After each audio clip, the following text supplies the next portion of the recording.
Bà, chuẩn bị số bao tập nhé. Ngày nay xong xong bằng hai bao tập nhé. Pi vị thiในការធ្វើយ៉ាងណាឲ្យទូរស័ព្ទដៃ14 15 16 Pro Max របស់យើងណាលក្ខណៈថា level ខ្ពស់ហ្នឹងជាអាចសន្សំចៃថ្មរបស់យើងបានយូរប្រើប្រាស់បានយូរក៏ដូចជាមិនឆាប់ធ្លាក់ភាគរយថ្មរបស់យើងបងប្អូនណាបាទបើសិនជាបងប្អូនប្រើលក្ខណៈថាមិនទាន់ដឹងពីវិធីនៃការទប់ស្កាត់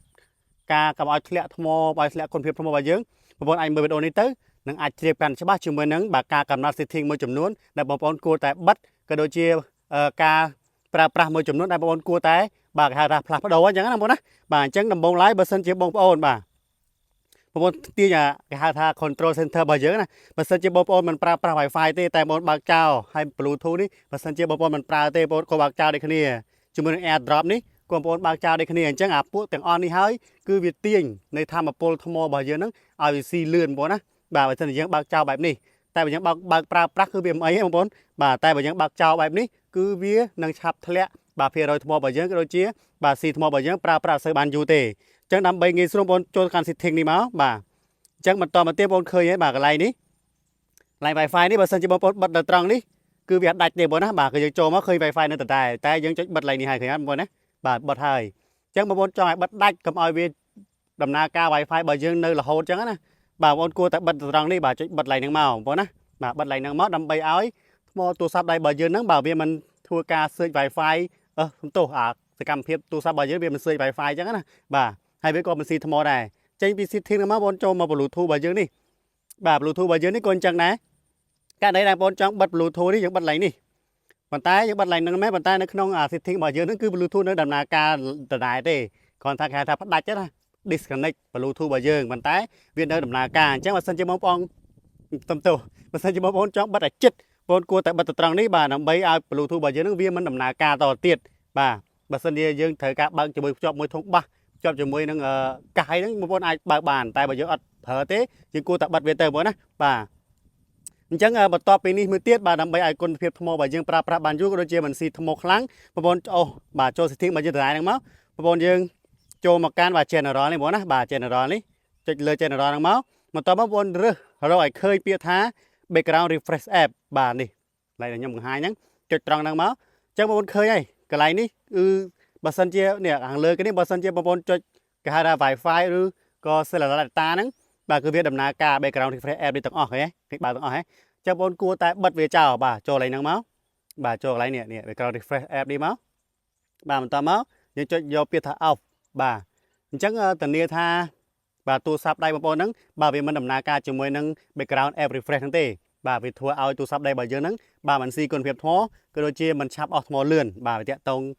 គ្នាដែរបងណាបាទអានេះបើយើងមិនចាំបាច់ទេបាច់បើកទេបាទអញ្ចឹងមកយើងថយមកបាទចេញពី setting ហ្នឹងមកបងប្អូនថយឲ្យអស់បាទចូលមក setting យើងតតែហ្នឹងបងប្អូនចូលមកកាន់ពាក្យថា accessibility បងប្អូនណាបាទ accessibility នេះមកចុចលើមកបាទបន្តមកបងប្អូនចុចយកពាក្យថា display and text size បាទចុចត្រង់ហ្នឹងមកបាទអញ្ចឹងមុខងារទាំងអស់នេះខាងលើនេះបងប្អូនណាគួរតែបិទដូចគ្នាបងប្អូនណាបិទដូចខ្ញុំបង្ហាញអញ្ចឹងមកបាទប៉ុន្តែមុខងារខ្លះវាល្អមែនប៉ុន្តែយើងបិទទៅដើម្បីសន្សំចៃថ្មរបស់យើងផងដែរមួយទៀតគឺ auto bright នេះបងប្អូនគួរតែបិទដែរព្រោះថាពេលយើងចេញក្រៅណាវាក្តៅវាអីទៅវាបើកអានេះអាពន្លឺនេះបើក auto អញ្ចឹងទៅវាខ្លះវាទាញអាធម្មពលថ្មរបស់យើងចេញពីត្រង់ហ្នឹងដែរអញ្ចឹងបងប្អូនគួរតែបិទទៅព្រោះយើងពេលដែលវាថាមើលមិនឃើញយើងអាចចុចបើកខ្លួនយើងបានចូល control center ហ្នឹងអាចចុចបើកបាទពន្លឺខ្លួនយើងបានប៉ុន្តែបាទនៃករណីខ្លះបើសិនជាយើងទូរស័ព្ទរបស់យើងល្ងិតប៉ុន្តែយើងចេញទៅកន្លែងពន្លឺដែលមានពន្លឺភ្លឺខ្លាំងយើងសំដៅយើងមើលអេក្រង់របស់យើងចង់ឃើញអញ្ចឹងបើយើងបើកអាហ្នឹងវាអាចជួយឲ្យអេក្រង់របស់យើងឡើងខ្លួនវាអញ្ចឹងវាងាយស្រួលដែរចាតែងាយស្រួលដែរតែបើសិនជាយើងបាទបើមកងារហ្នឹងគឺវាធម្មតាគឺវាស៊ីថ្មប៉ុណ្្នឹងឯងបាទតែបើយើងចង់សំចៃថ្មបើយើងប្រើបានយូរគឺយើងបិទមុខងារហ្នឹងឯងបាទអញ្ចឹងយើងចេញពី setting របស់យើងហ្នឹងមកតទៅទៀតបងប្អូនយើងចូលមកកាន់បាទកន្លែងនេះ Apple Intelligence អញ្ចឹងស៊េរី Apple Intelligence នេះចាប់ពី15 Pro Max ឡើងបងប្អូនណា15 Pro ដូចជា15 Plus ហ្នឹងអត់មានទេគឺ15 Pro Max ដល់16 Series បងប្អូនណាគឺមាន Apple Intelligence ហ្នឹងហើយអញ្ចឹងបងប្អូនគួរតែបិទមុខងារហ្នឹងបើសិនជាមិនចាំបាច់ទេបងប្អូនណាបាទចុចបិទចេះមកបាទចុចបិទហើយ turn off Apple Intelligence មកចំណុចនេះក៏វាជួយកាត់បន្ថយការស៊ីថ្មរបស់យើងដែរតែបើយើងប្រើមុខងារហ្នឹងក៏វាស្រួលដែរបាទមានមុខងារហ្នឹងក៏ល្អបាទវាជួយយើងបានច្រើនក៏វាស៊ីថ្មប៉ុណ្្នឹងដែរប៉ុន្តែវាមិនស៊ីខ្លាំងទេពពួកបាទ 15 Pro Max រហូតដល់16 series នេះគឺវាល្អមែនតើបាទអញ្ចឹងបើសិនជាបងប្អូនចង់បិទក៏បិទទៅតែបើសិនជាចង់ប្រើប្រាស់ក៏ប្រើប្រាស់ទៅបាទទៅតាមចំណុចចិត្តរបស់យើងប្រើប្រាស់ប្រចាំថ្ងៃថាគួរប្រើឬអត់អញ្ចឹងណាអញ្ចឹងចេញពីកន្លែងហ្នឹងមកបងប្អូនយើងចូលមកកាន់បាទអាដែកណែ display and brightness បាទចូលឲ្យ display and brightness នេះមកបាទកន្លែងខ្ញុំបង្ហាញអញ្ចឹងមកចុចកន្លែងហ្នឹងមកបងប្អូនបើសិនជាទូរស័ព្ទដៃរបស់យើងសេរីចាប់ពី X ឡើងបាទក្រោម X ហ្នឹងក៏ដោយបាទយើងគួរតែបើកនេះគេហៅថា dark mode នេះបងប្អូនណាបើសិនជាបងប្អូនកំពុងប្រើប្រាស់ light mode បាទ light mode គឺវាផ្ទៃពណ៌សអញ្ចឹងវាស៊ីពន្លឺវាស៊ីធម្មពលថ្មរបស់យើងណាបាទវាស៊ីធម្មពលណាអញ្ចឹងបងប្អូនគួរតែបាទចុចយក dark mode នេះពណ៌ខ្មៅនេះដើម្បីជួយកាត់បន្ថយការស៊ីថ្មរបស់ទូរស័ព្ទដៃរបស់យើងទៅនឹង auto នេះ automatic នេះនិយាយទៅពេលយប់គឺវាអាងឹតហើយណាដល់ពេលថ្ងៃពេលព្រឹកអីវាបើកពន្លឺគេថានេះ light នេះពណ៌សនេះអញ្ចឹងបងប្អូនគួរតែបិទទៅបាទឬក៏បងប្អូនចង់បើកក៏វាទំនើបមួយយ៉ាងដែរបាទទៅនឹង True Tone នេះយើងបើកធម្មតាបាទអញ្ចឹងអានេះគួរធម្មតាប៉ុន្តែអាកន្លែង dark mode នេះគួរតែប្រើវានៅពេលដែលយើងចង់សំចៃថ្មរបស់យើងក៏ដូចជាមិនចង់ឲ្យគុណភាពថ្មរបស់យើងធ្លាក់ភាគរយបាទត្រឡប់ចេញពីនឹងមកទៀតបាទតាក់ទងទៅនឹងនេះបងប្អូនចូលមកមើលបាតេរីរបស់យើងម្ដងមើលបាទបាតេរីបងប្អូននេះបើសិនជាបងប្អូនចង់ឲ្យសុខភាពថ្មទូរស័ព្ទដៃរបស់យើងមិនឆាប់ធ្លាក់ភាគរយទេបងប្អូនណាបាទទូរស័ព្ទរបស់ខ្ញុំបាទគឺ98%ចំណែកឯការសាកថ្មគឺ190ដងអញ្ចឹងបើសិនជាបងប្អូនមិនចង់ឲ្យធ្លាក់បាទគុណភាពថ្មរបស់យើងទេបងប្អូនគួរតែបាទកុំចាំឲ្យទូរស័ព្ទដៃរបស់យើងធ្លាក់មក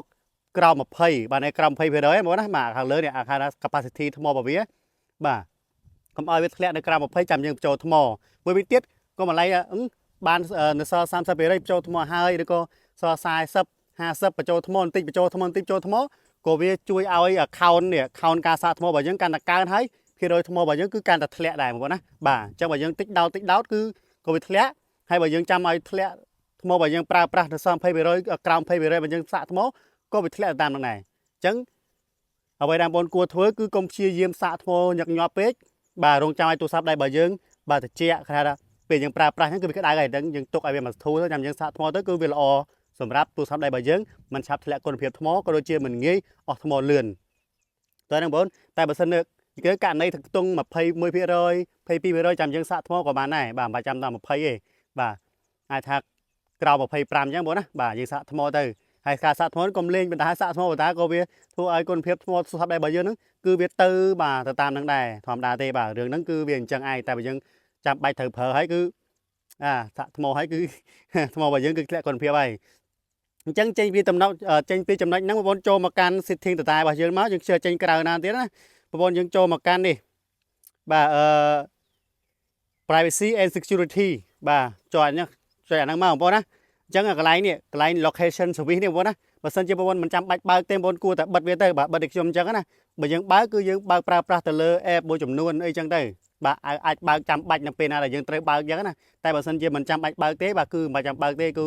អាមួយនេះក៏វាស៊ីថ្មរបស់យើងដែរបាទទាញធម្មពលថ្មរបស់យើងខ្លាំងផងដែរបាទហើយវាជួយឲ្យទូរស័ព្ទដៃរបស់យើងដំណើរការយឺតផងដែរអញ្ចឹងបើសិនជាបងប្អូនហើយគាត់ថាខ្ញុំខ្លាចទៅឆ្ងាយទៅបាត់ទូរស័ព្ទយើងអាចរកតាម My iPhone នេះបានអញ្ចឹងណាអាហ្នឹងយើងបើកអាហ្នឹងតែយើងមកបិទមកចូលឡើងនេះបងណាចូលមកអស់មកក្រៅមកចូលឡើង system service នេះបងណាអញ្ចឹងបងបិទអាមុខងារមួយចំនួនមកបើកតែនេះបើកតាម Find My iPhone បានហើយនេះ Find My iPhone នេះបានបើកតាហ្នឹងមួយទៅតែហ្នឹងបិទទៅតែសម្រាប់ខ្ញុំគឺខ្ញុំបិទទាំងអស់បងណាបាទយើងចុច turn off ឡើងនេះមកចុច turn off នេះមកបាទគឺយើងចុចបិទតែម្ដងកន្លែងហ្នឹងណាអញ្ចឹងមួយទៀតបើសិនជាបងប្អូនចង់ឲ្យទូរស័ព្ទដៃបងប្អូនហ្នឹងបាទវាដំណើរការលឿនជាងមុនប្រើយូរទៅស្ទុះណាដំបូងឡើយប្រើទៅវាលឿនទេដំណើរការលឿនតែប្រើយូរទៅរៀងស្ទុះបងប្អូនចូលមកកាន់ setting របស់យើងដដែលមកបងប្អូនយើងចុចទៅលើនេះ search នេះតោះមកបងប្អូនវាយវាថា Safari បងប្អូនណានេះខាងលើគេនេះបាទនេះវាខាងលើគេនេះ Safari នេះចូលមកបាទបន្ទាប់ពីចូល Safari ហើយបងប្អូនចូលចុះអស់ក្រោមចុះក្រោមឲ្យលើអូឡើងលើឲ្យផុតបងយកពាក្យថា advance ខាងក្រោមគេបងអស់ហ្នឹងចុចលើពាក្យ advance មកអញ្ចឹងកន្លែងនេះ website data នេះចុចលើ website data នេះមកតោះមកបងប្អូននឹងឃើញបាទគេហៅថាទិន្នន័យ Google ដែលយើងចូល search នៅក្នុង Safari ហ្នឹងមួយចំនួនណាវានៅក្នុងហ្នឹងច្រើនពេកបងប្អូនចុចនេះយកថា remove all website data ហ្នឹងមកចុច remove all មកចុច remove now មកអញ្ចឹងក៏វាជួយកាត់បន្ថយបាទគុណភាពទូរស័ព្ទដែលយើងឲ្យដំណើរការលឿនជាងមុនផងដែរបាទវាមិនឲ្យទិន្នន័យនៅកាំងស្តុកនៅហ្នឹងណាបងណាបាទអញ្ចឹងចំណុចមួយចំនួនគឺមានចំណុចប៉ុណ្ណឹងហើយចំណុចផ្សេងទៀតបងអាចបាទមានចំណុចច្រើនទៀតដែលយើងគួរតែ បាទគេហៅថាប្រើប្រាស់ទូរស័ព្ទដៃរបស់យើងឲ្យបានយូរឲ្យគុណភាពថ្មរបស់យើងមិនងាយធ្លាក់អញ្ចឹងណាបងណាបាទហើយបើសិនជាបងប្អូនមានចំណុចផ្សេងទៀតអាចលើសពីខ្ញុំបាទអាចជួយផ្នែកនាំផងខ្ញុំគិតថាមានមួយចំណុចពីរចំណុចទៀតដែលខ្ញុំមិនអាចនៅខណត់ឃើញបងណាបាទអធិស្ឋានអញ្ចឹងសម្រាប់វីដេអូរបស់ខ្ញុំគឺមានតែប៉ុណ្្នឹងទេដើម្បីឲ្យថ្មទូរស័ព្ទដៃបងប្អូនប្រើប្រាស់បានយូរក៏ដូចជាថែទាំភាគរយគុណភាពថ្មរបស់យើងឲ្យនៅថេរបានយូរគឺយើងត្រូវតែបាទពេលសាកថ្មគឺកុំសាកថ្មក្រោម 20% បាទខ្ទង់21 22ចាំសាកទៅហើយកុំសាកថ្មញឹកញាប់ពេករបៀបថាប្រើបានថ្មអនុស្សា30សោះថ្មអនុស្សា40%សោះដោតសាកបាន60ដកបានប្រើបាន50ដោតអញ្ចឹងវាធ្វើឲ្យគុណភាពថ្មអញ្ចឹងវាធ្វើឲ្យគុណភាពថ្មរបស់យើងគឺធ្លាក់យកតែមែនតែម្ដងអញ្ចឹងប្រើបានមួយឆ្នាំនេះគឺចប់ហើយចាអញ្ចឹងណាបងប្អូនណាបាទអញ្ចឹងគឺរបស់ខ្ញុំមានប៉ុណ្្នឹងទេអរគុណច្រើនជួបគ្នាវីដេអូក្រោយបាយបាយ